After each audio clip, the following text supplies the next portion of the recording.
Hello, hello. Welcome back to another episode of Pish Posh Pages with Lindsay Wilson. I'm Lindsay. I'm here to talk about another book. This time I am talking about the novel The Ballerinas by Rachel Kapelke-Dale is how I'm going to say her name. Not sure if that's 100% right, but it is called The Ballerinas. You may have seen it in the bookstore or searching through Amazon, Goodreads, whatever.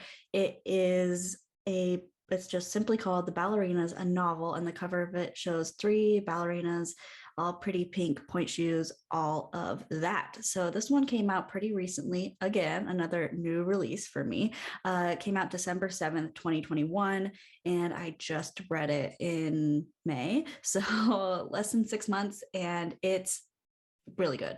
It's really good.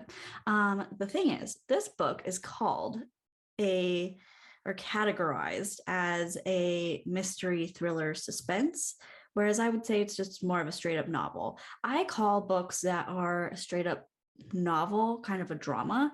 I know that's not like normal. People call it like a contemporary book instead of calling it just like a drama or a novel, because a novel can be a thriller. It can be, it can be historical fiction. It can be so many different things, but just contemporary, I don't really like that. So I just call it like a drama. That's how I categorize books that are not strictly like romance or thriller or something along those lines. So anyways, this is called a mystery or thriller. I don't think it is. So here we go. Before we get too deep into this, I will say this book and this podcast episode, mostly the book, I'm not going to dive deep into these, but this book covers sexual assault and abortion and other sensitive topics like that, mostly involving women and women's rights. So if you do not want to read a book that mentions anything like that, here's your warning. And if you don't want to listen to the rest of the podcast episode because it mentions things like that, there's your warning. So here we go. Let's talk about this book. So this book is one of those ones that goes back and forth between different timelines. It is all from the point of view from the main character, Delphine. She grew up as a ballerina. Her mother was a famous ballerina, and she ends up meeting two best friends while she's going to school, a ballet school. So there's just this very special kind of life that comes with being a ballerina, very stringent, very strict, regimented, all of these things. And so Delphine, Margot, and Lindsay become the three best friends while they are still always competing with each other. There is a deep love within them. There was an incident that we don't know what the incident was that caused Delphine to want to leave Paris, the book set in Paris, and leave Paris and the ballet company and move to Russia with her Russian ballet boyfriend. And she becomes a choreographer rather than a ballerina.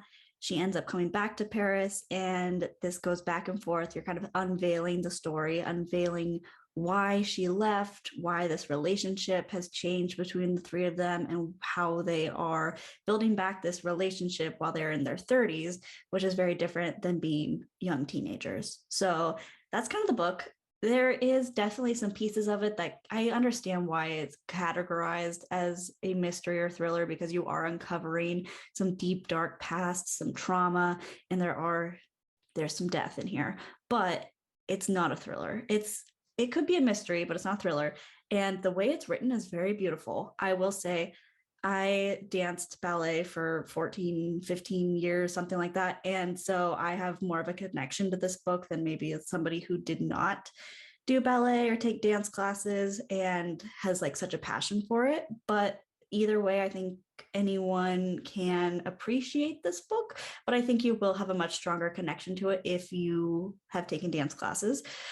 Another thing is there is a lot of talk about what it means to be a feminist in this book, and disagreement between different characters and their choices and their ideas of feminism. And power and strength and responsibility, and it's really good, but it is not just a fun kind of chick lit read about ballerinas. It is touching on very serious topics, as I said. So before I dive much deeper into my favorite things about the book, let me tell you what some other people thought about the book. I will read a 1-star review and a 5-star review. So here we go with the 1-star. Subject line is, "This does not live up to the hype." Oh my goodness, this is a terrible book. It has absolutely no redeeming qualities. Where do I begin? First and foremost, the 3 ballerinas are dreadful characters. Delphine, who is the main protagonist, is especially irritating. I do not think I have ever read a book about a more selfish and self-absorbed character. Honestly, no matter how she spins it, there is no justification for what she does to Lindsay's husband. No spoiling here. Although one of the major themes is feminism, I just saw a lot of male bashing, especially on Delphine's part. I am glad that she is able to get justice for what was done to her. However, I feel that instead of turning her negative experiences with men into something positive, she becomes bitter, like her mother. I'm not sure why this is being compared to The Black Swan. That is a masterpiece, while this is pedestrian at best. Thanks, NetGalley, for this advanced copy in exchange for my honest review. Love that she actually wrote an honest review while getting an advanced copy from NetGalley. Points to you for that. And the thing is, why I chose this review to read is because I see where she's coming from. But one of my big critiques with other people's critiques of book is when people say that a book can't be good when the characters are all bad. Like, every character in this book is bad, or they like there's no one you really latch onto and love and root for. That happens in a lot of books that I read, that there's not like characters who have huge redeeming qualities who you really want to root for. Every character in this book kind of sucks. Like, they all suck. They all have things in them that are not good, that make you mad at them, that make you say, what are you doing? But that does not mean it's a bad book. That's my opinion personally. That's how I feel about books. I know so many people say I need to feel that I can root for a character when I'm reading a book. That's not me. So there you go. There's my, but if you are one of those people who feels that way, maybe this book isn't for you. Now, with the male bashing, I kind of see that as well. Like, Delphine's experiences with her boyfriend, fiance, her father, and then just she has a lot of bad experiences with men. And there's a lot of big overarching statements that are made that I don't think are completely true. You know, not all men, but at the same time, this is a perspective of this person at the time. And I think it's a very important book. The way that it was written about, while involving things like the Me Too movement and abortion, were very enlightening, I would say. And it was, I think right now is a great time to read this book. That's what I will say on that. Okay, let's read the 5-star review. Subject line of this one is complex characters. The Ballerinas is a surprising debut novel by Rachel Kapelke-Dale. Surprising because it's so good. I love the characters. They're so complex. Neither all good nor all bad, but a mix of both, exactly like we all are. This novel sucked me in from the first page and gave me many a sleepless night as I stayed up far too late reading. The Ballerinas is extremely timely in today's social climate of Me Too and female empowerment. I loved everything about this book and can hardly wait for the author's second book. It's pretty self-explanatory. I agree with a lot of what was written here. I felt, like I said before, just kind of a deeper connection into this book because I love dance so much. I love reading books about dance. This book is not really about dance, but I also saw critiques while I was searching for reviews that people did not like the way that the author wrote about ballerinas. Like, you have to break them down before you can get them to do what you want them to do, or you have to be broken down to become moldable, to be like a piece of art. And there are some people who read that and thought that was not very female empowered, saying like, we're people, or ballerinas are people, they're not just things. And you have to be broken down to be built back up again, or to be trained in so many different ways of life, in so many different positions that you're in. Like, that's just annoying to me. That's all I'll say on that one. So a big thing that I really loved about this book is that Delphine is a choreographer rather than a ballerina when she comes back, and her talk about being a choreographer, I loved that, because really my true passion, I'm so passionate about dance. Like I did ballet, jazz, I taught for a while, but my true love was choreography. So when I was student teaching, being able to choreograph for the younger students and make their dances, it was my absolute favorite thing. So the way that she talked about that in the book was very special, because that's something that not a lot of people get to experience, and it's never really talked about. We talk about ballerinas or any kind of dancer really and how beautiful it looks, but the choreographers, the people who build the magic, have these like ideas in their head and make it come to life, like beautiful, amazing, wonderful. Loved that piece of it. The thrilling part of it, let's say finding out about what happened with Lindsay, it took a while to get there. It took a long time to get there, and it seemed like very dark. I see this theme of this dark and light and good and bad and pretty and dark and evil a lot. I feel like you see it a lot in ballet. I mean, Black Swan, the movie with Natalie Portman, Mila Kunis, the book I just read recently, The Turnout by Megan Abbott, very good book. And then this book, all three of those, and I'm sure there's even more, kind of show the dark underbelly of what happens in something as beautiful as a ballet company. So if you like that juxtaposition, this book is for you. And if you are just looking for something really pretty, I mean, the cover of this book is a little deceiving. It just looks like the ballerinas.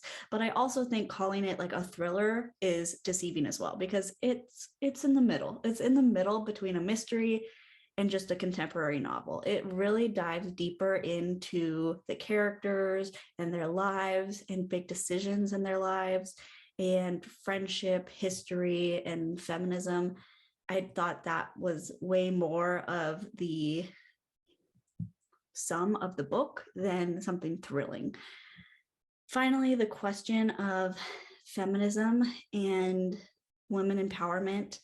I just thought this was a great book to look at the multiple different sides of and topics and talking points and all of these things, the different ideas of what it means to be a feminist. And at one point, Delphine, as a choreographer, is trying to do something different. And she, in her own way, doing something that makes her stand out, breaking against the mold, is having choreographed a ballet that is more focused on men, where that might not be seen as feminist. It is something different. So it's something like pushing her outside of her normal boundaries. That is a feminist step for her, but not exactly a feminist step for the ballet company. And then the talk about making a production that is feminist, it comes up multiple times. What one person considers it to be feminist, what another person considers not to be, who is being empowered by the work that they're making. That is such a great conversation piece. I could talk about it forever. So if you have read the book and you have thoughts on that, reach out to me. I would love to hear it. But I think that's all I'm going to say on this one, because I don't want to spoil anything and I want you to read it if you like this kind of book. So one more thing I'm going to say, if you're looking for something that is actually more of a thriller with a very, very similar vibe, I would say read The Turnout by Megan Abbott. That was much more thrilling, dark, disturbing than this book. This is much more on the characters. Very well written. There's a lot of French in here. I don't know French, but I don't think it took away from the story. It really set you in Paris for a lot of it, and I just loved it. If you have more suggestions for ballet or really any kind of dance books I should read, please let me know. You can reach out to me on Instagram at pish-posh-pages. You can visit the website pishposhpodcast.com/pish-posh-pages.